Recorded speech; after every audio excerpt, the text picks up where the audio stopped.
जरा सोचिए, एक ऐसे ह्यूमन सेल के बारे में जो हवा से भी हल्की हो और आपके मरने के बाद भी जिंदा रहे। जी हाँ, आज का हम लोग का टॉपिक ऑफ डिस्कशन है हीला सेल। तो चलिए शुरू करते हैं बिना किसी देरी के। मैं एसके सुमन स्वागत करता हूँ आपका अपने यूट्यूब चैनल पे। जब हम लोग हीला सेल के बारे में समझ रहे हैं तो उससे पहले कुछ हिस्ट्रीज के बारे में समझना बहुत जरूरी है। पहले हम लोग बात समझते हैं 1951 के पहले क्या हो रहा था। ये बात तब की है जब साइंटिस्ट लोग 1951 से पहले बहुत सारे एक्सपेरिमेंट्स कर रहे थे। वो एक्सपेरिमेंट इसलिए कर रहे थे क्योंकि वो चाहते थे लैब में आर्टिफिशियल ह्यूमन सेल को बनाना। ठीक है, वो आर्टिफिशियल ह्यूमन सेल बनाना चाह रहे थे लैब में। वो क्यों बनाना चाह रहे थे, आखिर साइंटिस्ट को ये पागलपन क्यों सवार हो गया था, वो क्यों चाह रहे थे आर्टिफिशियल ह्यूमन सेल बनाना लैब में? इसलिए बनाना चाह रहे थे क्योंकि जो न्यू न्यू वैक्सीन्स होती हैं उनको सीधा एक ह्यूमन के बॉडी में टेस्ट करना या ट्रायल टेस्ट करना एक जोखिम भरा काम होता था। इसलिए वो इतना बड़ा रिस्क लेने से पहले वो चाह रहे थे, वो ट्राई कर रहे थे कि कुछ ऐसे सेल्स मिल जाएं जिसका आप बहुत सारा कॉपी आराम से बनाया जा सके और उस पे वो वैक्सीन ट्रायल किया जा सके। तभी इन 1951 में एक साइंटिस्ट है जिनका नाम था जॉर्ज गे। जी हाँ, मैं बात कर रहा हूं जॉर्ज गे के बारे में। इन 1951 जॉर्ज गे ने फाइंड किया एक ऐसा सेल, ध्यान दीजिएगा, इन 1951 जॉर्ज गे ने एक ऐसा सेल फाइंड किया जो कि एक purple shiny jelly like structure था। ठीक है, यहां पे आपको एक पेट्री डिस्क दिखाई दे रहा होगा और पेट्री डिस्क, क्योंकि मेरे पास ब्लू मार्कर नहीं है तो मैं आपको यहाँ ग्रीन कलर में दिखा रहा हूं। आप इस चीज को समझिएगा कि यहाँ पे जो आपको यहाँ पे डॉट्स दिखाई दे रहे हैं ग्रीन कलर के, वो एक्चुअली आप इसको पर्पल समझे तो purple shiny jelly like structure उन्होंने फाइंड किया। ठीक है, जिसका उन्होंने बाद में नाम रखा हीला सेल। ओके, इन्होंने क्या नाम रखा इसका? हीला सेल। किन्होंने नाम रखा इसका? तो जॉर्ज गे साहब ने। ओके, आगे समझते हैं ये हीला सेल क्या था। ये हीला सेल एक तरह का इमॉर्टल सेल था। मीन्स कि ये मरने के बाद भी नहीं मर सकता था। अगर कोई ऑर्गेनिज्म ऐसा होता है कि कोई ऑर्गेनिज्म अगर मर जाता है तो उसके सारे सेल्स काम करना बंद कर देते हैं, फंक्शन करना बंद कर देते हैं, मतलब उनके टिश्यूज भी फंक्शन करना बंद कर देते हैं, ऑर्गन भी फंक्शन करना बंद कर देते हैं और साथ ही साथ फिर तो समझिए पूरा बॉडी ही काम करना बंद कर दिया। डैट मीन्स कि वो ऑर्गेनिज्म अब डेड है। लेकिन क्या यहाँ पे हम लोग ऐसे सेल के बारे में बात कर रहे हैं कि अगर वो कोई ह्यूमन डेड भी हो जाता है, उसकी मृत्यु भी हो जाती है, फिर भी उसके अंदर कुछ सेल्स जो हैं वो जिंदा रहेंगी। वही सेल है हम लोग का हीला सेल। ठीक है, और उसके इसी कैरेक्टर के कारण इसको हम लोग इमॉर्टल भी कहते हैं, मतलब ये अमरण, ये आपका अमरण सेल है। ठीक है, ये इस तरह का सेल जो होता है वो डिवाइड कर सकता है, ये अपना सेल जो है एक डिवाइड कर सकता है किसी भी सिचुएशन में। ध्यान से समझिएगा क्या मैं कहना चाह रहा हूं। ये जो इमॉर्टल सेल है, ये इसका सेल डिवीजन किसी भी सिचुएशन में हो सकता है। सेल डिवीजन, हीला सेल किसी भी सिचुएशन में अपने आप को डिवाइड कर सकता है, किसी भी सिचुएशन में।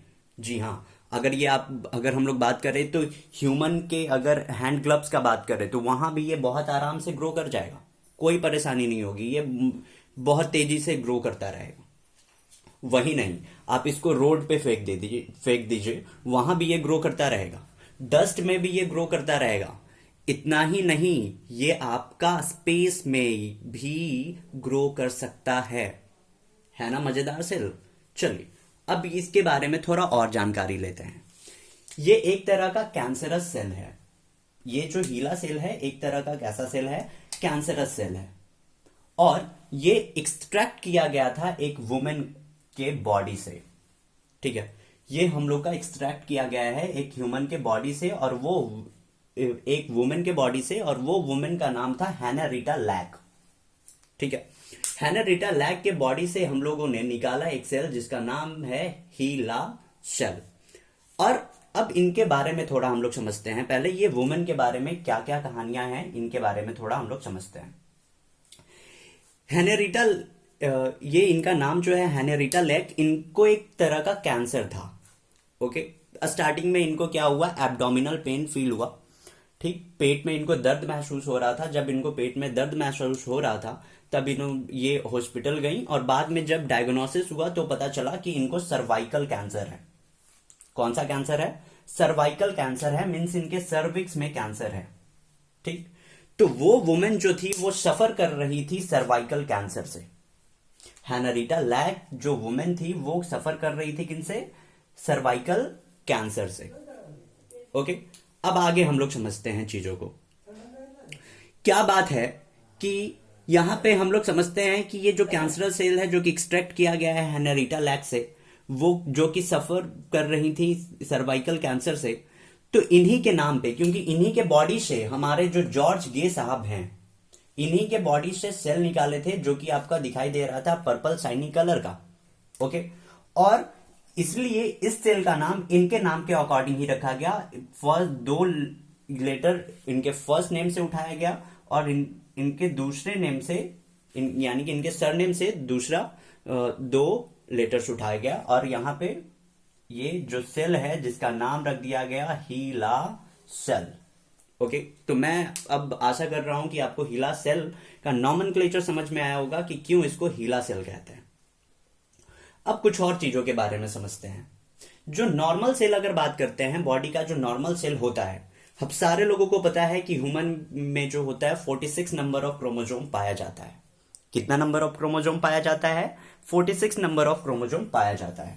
ओके, लेकिन हम लोग का जो हीला सेल है इसके पास 84 क्रोमोजोम प्रेजेंट होते हैं, है ना मजेदार। इसके पास 84 नंबर ऑफ क्रोमोजोम प्रेजेंट होता है। नॉर्मल सेल, एक नॉर्मल सेल के पास 46 होगा, अगर वो डिप्लॉइड है तो, भले ही हैप्लॉइड है तो नंबर ऑफ क्रोमोजोम हाफ हो जाता है। अब नॉर्मल सेल के कुछ कैरेक्टर्स के बारे में समझते हैं। नॉर्मल सेल जो है वो 15 टाइम्स मल्टीप्लाई करता है और उसके बाद सेल्फ डिस्ट्रक्शन हो जाता है उसका, मतलब खुद को बर्बाद कर लेता है, खुद को बोल सकते हैं कि वो मर जाता है। मतलब 50 बारी मल्टीप्लाई करने के बाद वो खुद को बर्बाद कर लेता है, जिसको एपोप्टोसिस कहते हैं। ये नॉर्मल सेल का कैरेक्टर है। अब हीला सेल का कैरेक्टर समझते हैं हम लोग। हीला सेल, क्योंकि हम लोग अभी देख रहे हैं कि 84 नंबर ऑफ क्रोमोजोम इसके पास प्रेजेंट है और ये मल्टीप्लाई करता है। मल्टीप्लाई तो कर रहा है भाई, ये तो ठीक है कि ये भी सेल मल्टीप्लाई कर रहा है, ये भी सेल मल्टीप्लाई कर रहा है। मल्टीप्लाई कैसे हो रहा है, तो सेल डिवीजन के थ्रू हो रहा है। हो रहा है कि नहीं हो रहा है, बिल्कुल। तो अब जो मल्टीप्लाई ये सेल डिवीजन हो रहा है, ओके, अब ये क्या करता है, सेल डिवीजन मल्टीप्लाई तो होता है, लेकिन इसके साथ साथ जो इसके डीएनए ब्रेक कर रहे होते हैं उनको भी ये रिपेयर करता जाता है। ओके, उनको भी ये क्या करता जाता है, रिपेयर करता जाता है, ठीक। तो जब यहां पे जॉर्ज गे साहब जिन्होंने फाइंड किया था इस सेल को, उन्होंने इसको अलग अलग जगहों पे, अलग अलग एरियाज में भेजा था देखने के लिए, ये देखने के लिए कि क्या ये सिर्फ मेरे लैब में ग्रो हो रहा है या बहुत सारे जगहों पे भी ग्रो हो सकता है। ये जान के बिल्कुल हैरान रह गए थे कि ये सब जगह ग्रो हो रहा था। एक और जानकारी इनको बेहद चकित कर दिया था। एक और जानकारी जो था, वो जानकारी ये था कि ये जो सेल था एक वीक में 6 ट्रिलियन एक सेल जो है वो 6 ट्रिलियन में कन्वर्ट हो गया था। समझ रहे हैं, इतना तेजी से ये ग्रो कर रहा था। ओके, तो ये है हीला सेल, एक चमत्कारी सेल जो कि बहुत तेजी से ग्रो करता है और यहां ये मरता भी नहीं है अनंत सालों तक, बहुत सारे सालों तक। ओके, अब देखिए, अब इसका यूज हम लोग आज के डेट में कर रहे हैं कैसे। इसका यूज हम लोग पोलियो वैक्सीन, जब हम लोग का पोलियो से बहुत सारे लोग मर रहे थे तो पोलियो वैक्सीनेशन जब ट्रायल फेज में था तो वो पहले ट्रायल किया गया था हीला सेल पे। मींस कि उसको डायरेक्ट ह्यूमन के बॉडी में इंजेक्ट करने से पहले कि ये ह्यूमन पे अच्छा इफेक्ट करेगा या नहीं करेगा, वो हीला सेल पे किया गया था।